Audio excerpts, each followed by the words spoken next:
Pinarayi വിജയനെതിരെയും M V ഗോവിന്ദനെതിരെയും CPM-ൽ അസാധാരണമായ നീക്കമാണ് നടക്കുന്നത്. ജില്ലാ കമ്മിറ്റികളിലെല്ലാം കടുത്ത വിമർശനമാണ് നേതാക്കൾക്കെതിരെ ഉയരുന്നത്. പിണറായി പ്രതിപക്ഷ നേതാവാകുന്നതിനെതിരെ PB അംഗം തന്നെ രംഗത്ത് വന്നതും പാർട്ടിയിൽ സമീപകാലത്തെ അസാധാരണ കാഴ്ചയാണ്.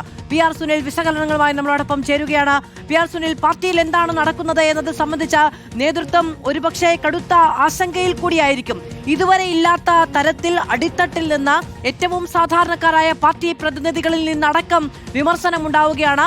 ഓരോരുത്തരെയും, മുൻ മുഖ്യമന്ത്രി പിണറായി വിജയനെയും party secretary M V Govindan മാഷയെയും അവരുടെ രീതി, ശൈലി, പ്രയോഗങ്ങൾ, രാഷ്ട്രീയം, എല്ലാ കാര്യങ്ങളിലും കടുത്ത വിമർശനം ഉന്നയിക്കുന്ന സാഹചര്യമാണ് ഉണ്ടാകുന്നത്.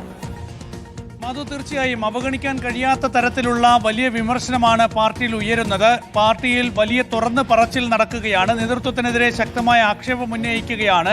മധു പറഞ്ഞത് വളരെ പ്രധാനപ്പെട്ട കാര്യം തന്നെയാണ്. നേതാക്കളുടെ ശൈലി, പെരുമാറ്റം ഇതൊക്കെ തന്നെ ജനങ്ങൾക്ക് അവരോടുള്ള അകൽച്ച വർദ്ധിപ്പിച്ചു എന്നതാണ് പ്രധാനപ്പെട്ട വിഷയമായി ഉയർന്നു വരുന്നത്.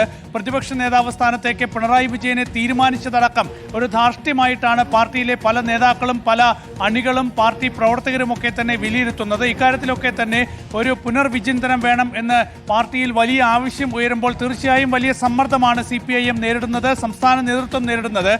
കേരളത്തിലെ അടക്കമുള്ള തെരഞ്ഞെടുപ്പ് പരാജയം വിലയിരുത്താനായി CPIM-ന്റെ കേന്ദ്ര കമ്മിറ്റി യോഗം വരുന്ന 22, 23, 24 തീയതിയിൽ ദില്ലിയിൽ നടക്കുന്നുണ്ട്. ഏതായാലും ആ കേന്ദ്ര കമ്മിറ്റി യോഗത്തിൽ തീർച്ചയായും ഇപ്പോൾ നടന്നിട്ടുള്ള ഈ ചർച്ചകളുടെയൊക്കെ തന്നെ ഒരു വിശകലനം നടക്കും. അത് ഗൗരവമായ രീതിയിൽ തന്നെ പാർട്ടി ചർച്ച നടത്തി CPIM ഇക്കാര്യത്തിൽ തെറ്റുതിരുത്തൽ നടപടിയിലേക്ക് പോയില്ല എങ്കിൽ ഗുരുതരമായ പ്രത്യാഘാതമായിരിക്കും CPIM-നെ കാത്തിരിക്കാൻ പോകുന്നത്. ഏതായാലും CPM സംസ്ഥാന സെക്രട്ടറി എം വി ഗോവിന്ദനെതിരെ രൂക്ഷ വിമർശനമാണ് എല്ലാ ജില്ലാ കമ്മിറ്റികളിലും ഉണ്ടായിരിക്കുന്നത്. അദ്ദേഹം ആ സ്ഥാനത്ത് തുടരാൻ അർഹനല്ല എന്ന തരത്തിലുള്ള വിമർശനം ഉയരുകയാണ്.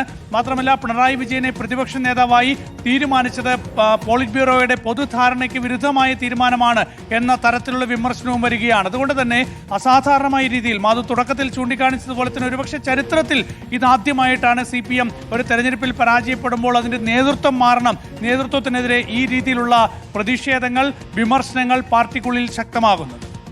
PR സുനിലാണ് വിശദമായ വിവരങ്ങൾ നൽകിയത്. പാർട്ടിയിൽ എന്താണ് സംഭവിക്കുന്നത് എന്നത് വലിയ ആകാംക്ഷയുണ്ടാക്കുന്ന കാര്യമാണ്. അടിത്തട്ടിൽ നിന്ന്, എല്ലാ ഘടകങ്ങളിൽ നിന്നും കർശനമായ രൂക്ഷമായ വിമർശനം ഉണ്ടാവുകയാണ്. ഇങ്ങനെ ആയിരുന്നില്ല ഈ പാർട്ടി മുന്നോട്ട് പോകേണ്ടത് എന്ന് പാർട്ടി തിരിച്ചറിയുന്നുണ്ടെങ്കിൽ നല്ലതാണ്.